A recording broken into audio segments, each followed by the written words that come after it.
So, FBI Director James Comey has now revealed that the 650,000 treasure trove of emails the FBI discovered on Anthony Weiner's laptop doesn't contain any information that would make him rethink his decision not to recommend indictment for Hillary Clinton. According to the Washington Post, quote, the agent's work at first seemed endless. They had to use special software to sift through 650,000 emails, but they accomplished this formidable task. And then Comey announced that, quote, all of the communications that were to or from Hillary Clinton while she was Secretary of State had not changed our conclusions. Most of the emails, but not all, reportedly duplicated other emails turned over by Clinton earlier or discovered by the FBI. That statement, notably, did not say that the Clinton Foundation had been let off the hook. It hasn't been. New WikiLeaks over the email demonstrate further corruption, from Hillary sending classified emails to her maid to print, to Chelsea allegedly using foundation dollars to sponsor her wedding.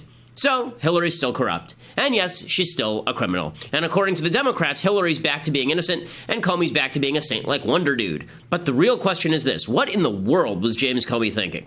Well, in July, Comey refused to recommend Clinton for indictment. He did so by changing the law itself, requiring a level of intent that simply did not exist in the regulations. Those regulations demand merely proving gross negligence. It's hard to get more grossly negligent with classified material than setting up a private server in a bathroom and then funneling classified information through it and making it vulnerable to hack in the process.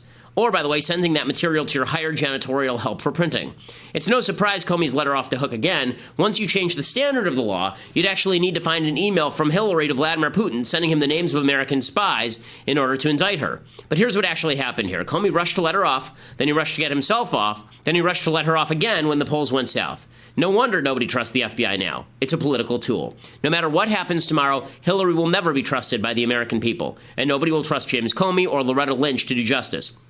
That means the American people won't give Hillary any sort of bully pulpit or any credibility when she makes her case to the American people. Maybe, perhaps, that's the only good news to come from this horror show of an election. I'm Ben Shapiro. This is The Ben Shapiro Show. So much to get to today here on The Ben Shapiro Show. It is the day before Election Day, so I will give you my election prediction 2016. I'll give you the state-by-state breakdown. I'll tell you how I think the popular vote is going to come down. But first, we have to say hello to one of our sponsors, Boll & Branch. So I do not sleep well at night because I'm too busy killing terrorists. But when I'm not busy killing terrorists, I have to sleep. And the only way that I can sleep well at night is by sleeping in a set of sheets that are actually comfortable. Boll & Branch, it makes these fantastic sheets. They're 100% cotton, organic cotton. They're really, really soft. They breathe. They're really nice. Luxury sheets can cost up to like $1,000. These cost a couple of $100, and they are totally, totally worth it. In fact, one of the problems with Boll & Branch sheets is that once you have a set of Boll & Branch sheets, you want to throw out all your other sheets. Like our cleaning lady put a new set of sheets on the bed the other day, and I immediately stripped the sheets off the bed and went back to the Boll & Branch because the sheets are so great. I'm actually going to have to buy a couple more sets of Boll & Branch sheets just because they are so comfortable. They really are that comfortable. They're great. Apparently, 3 U.S. presidents sleep on Boll & Branch sheets, which means that Hillary Clinton has never slept on Boll & Branch sheets because Bill sleeps on Boll & Branch sheets. In any case, if you want the sheets, bollandbranch.com, promo code Ben is the place to get them. Bollandbranch.com, promo code Ben. It's $50 off your first set of sheets. It's like $150 instead of $200. It's spelled BOLL and branch.com, and use the promo code Ben, get that $50 off, and let them know that we sent you. And it is, I'm telling you, like, I'm not fibbing about the quality of these sheets. They really are top notch. Put those on the Helix mattress, and they are just spectacular. Okay. So, lots going on in the world. Nate Silver, who's sort of the elections guru, he says that Donald Trump is relatively close to a path to winning. Here's what he had to say about Donald Trump's chances on Sunday. So we show about a 3-point lead nationally for Clinton, and she's about a 2-to-1 favorite. The Electoral College math is actually less solid for Clinton than it was for Obama 4 years ago, where 4 years ago we had Obama ahead in states totaling 320-some electoral votes.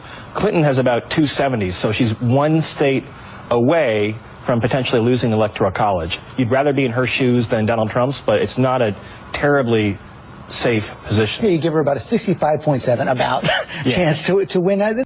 Okay, so he says 65.7% chance of winning, and he says that Trump does have a path, that basically he's one state away from winning. This is reflective of the polls over the weekend. So basically, in order for Trump to win, he has to win North Carolina, he has to win Florida, he has to win Ohio, he has to win Nevada, and then he has to win New Hampshire. And if he wins one of the votes in Maine, then he takes the election. That is his most plausible path to victory in this election cycle, which means this sucker could be over early. It is possible that this is over, very early in the evening. If he loses New Hampshire and North Carolina, you can kiss this election goodnight.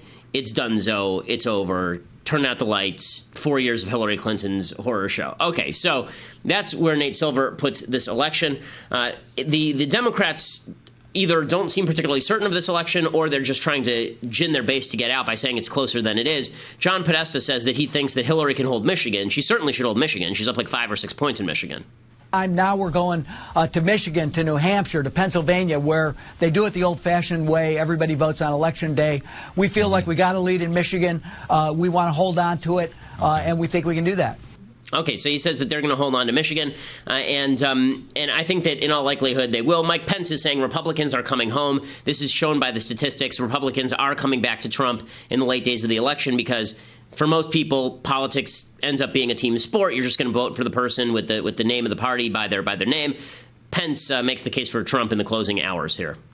We're 100% focused on bringing home a great victory for the American people. And Republicans are coming together, Chris. I was yesterday with Speaker Paul Ryan in Wisconsin. A couple days before, I was with Governor Doug Ducey in Arizona. Last night here in Virginia with Ed Gillespie.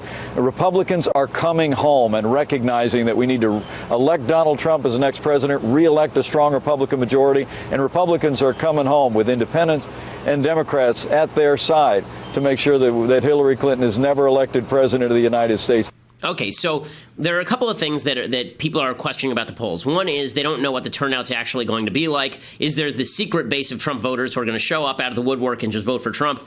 I think that's unlikely. I do. I mean, I've yet to meet a closeted Trump supporter. They don't really exist as far as I can tell. Trump supporters tend to be very loud and very proud about who they're voting for. I'm not seeing a lot of people, even in California, who are, and this is anecdotal to be sure, but now we're talking in the realm of anecdotal because there are no real statistical studies. But I really doubt, I do doubt that there are a lot of Trump supporters who are not going to, who are simply lying to pollsters, or they're not registering in the polls. The other possibility is a lot of the independents are going to swing to Trump, and the polls are not really supporting that idea either. So now I'm going to give you my breakdown of how I think this election is actually going to go. So here's my prediction, and you can take it to the bank or not, as the case may be. Here's where I think this comes down to. So, in order for Trump to win, as I say, he has to win North Carolina, Florida, Ohio, Iowa, and Nevada, and then he has to win one more state: New Hampshire, Colorado, Virginia, Wisconsin, Michigan, or Pennsylvania. All the talk about Minnesota, it isn't going to happen. He's going to get blown out in Minnesota. So, let's go through those really quickly. North Carolina, so far, 3 million ballots have been cast in North Carolina, which is a little bit more than were cast in early voting in 2012. It was like 2.8 million in 2012. The Hispanic turnout is up a little bit, which is good news for Hillary. The black turnout is apparently down rather dramatically, which is really bad news for Hillary Clinton because she needs the black turnout in order to drive her over the top. Nate Cohn of the New York Times estimated as of October 31st, he said about 2.9 million people had voted in North Carolina out of the 4.6 million who would eventually vote. So that's a huge number of people who vote early in North Carolina. He says, based on the voting history and demographic characteristics of those people, we think Hillary leads in North Carolina by about 6 percentage points. That seems real high to me. 538 gives Hillary a 50.6% shot to beat Trump in North Carolina. Now, I will say Trump doesn't have a ground game, so it's possible the polls are off in the other direction as well, that the Democrats are really going to get out to vote. They're going to send people to bus people to the polls. They're going to make sure all their elderly voters get out to vote, and the turnout game is what decides North Carolina. I think that Hillary will end up winning North Carolina, but I do think that it'll be very close. And I think that Richard Burr, who's the senator from North Carolina, may end up maintaining his seat. He's the Republican. In Florida, it's also basically a dead heat. According to 538, it's essentially a dead heat in Florida between Clinton and Trump. There's been some conflicting information about the early voting. Originally, there was a case being made that the early voting was really good for Trump. In the last 4 days, the early voting has shifted a little bit more toward Hillary Clinton. Apparently, very, very heavy Hispanic turnout in the early voting in Florida. Apparently, some 6.1 million ballots have already been cast in the state of Florida. Democrats lead Republicans by just half a percentage point.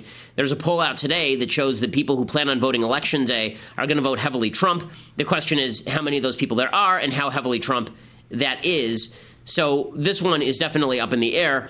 But if Hispanics vote disproportionately in Florida, and they're not all Cuban Hispanics, then it's possible that Trump loses Florida as well. I think that he's going to lose both North Carolina and Florida. It's a pessimistic vision for Trump. But again, he hasn't spent any time building a ground game, so I think that's likely. Ohio, I think Trump will win. CNN says that Hillary trails Obama's number substantially in the early voting. 538 gives him a 65% chance of winning the state. That's solid enough for me. I will say that Trump wins Ohio. I think he's going to win Iowa as well. He's up big in Iowa. The latest poll from the Des Moines Register gives him a 7-point lead there. In Nevada, Clinton is going to win. So before Trump was up pretty big, or at least he'd drawn into the lead in the last few weeks, last 3-4 weeks, Hillary has a major advantage in the early voting. According to John Ralston, who does elections analysis for one of the local news stations in Vegas, he says about 770,000 votes have been cast, which is about 2/3 of the entire vote in the state of Nevada. If you suppose an election day turnout of 450,000 voters, Trump needs to win on Tuesday by 10 points to win. This is almost impossible. So assume that he loses Nevada. Now, remember, these are all states he needs to win. If he loses one of these states, he's done.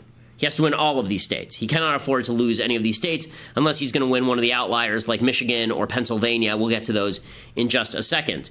In New Hampshire is apparently really close right now in the latest polling average, but you sort of have to look over the last year. For the last year, Hillary led New Hampshire by as much as double digits. There's about a 1-week spate right after the Comey announcement of the renewed FBI investigation, where suddenly Trump was ahead by anywhere from 1 to 3 points. Now there are a couple new polls that show Hillary back up. I think that Clinton is probably going to win New Hampshire. Colorado, Clinton is going to match Obama's numbers in the early voting. That means that she's probably going to win Colorado. Virginia, which used to be a Republican state, has not voted Republican now probably for the last 12 years. The last time they voted Republican was 2004. A lot of the people who live in Washington, D.C. have moved into suburban Virginia, and they've been infusing northern Virginia with this blue feel, so Virginia is likely to go for Hillary Clinton. Wisconsin polling looks bad for Trump. Michigan polling looks bad for Trump. He's spending an awful lot of time there. You saw Podesta a minute ago saying that he thinks that Hillary is going to pull it out. I think that she's going to win by a relatively large margin there. Pennsylvania, Clinton is expected to win there. 538 gives Trump a 23% likelihood of a pickup. So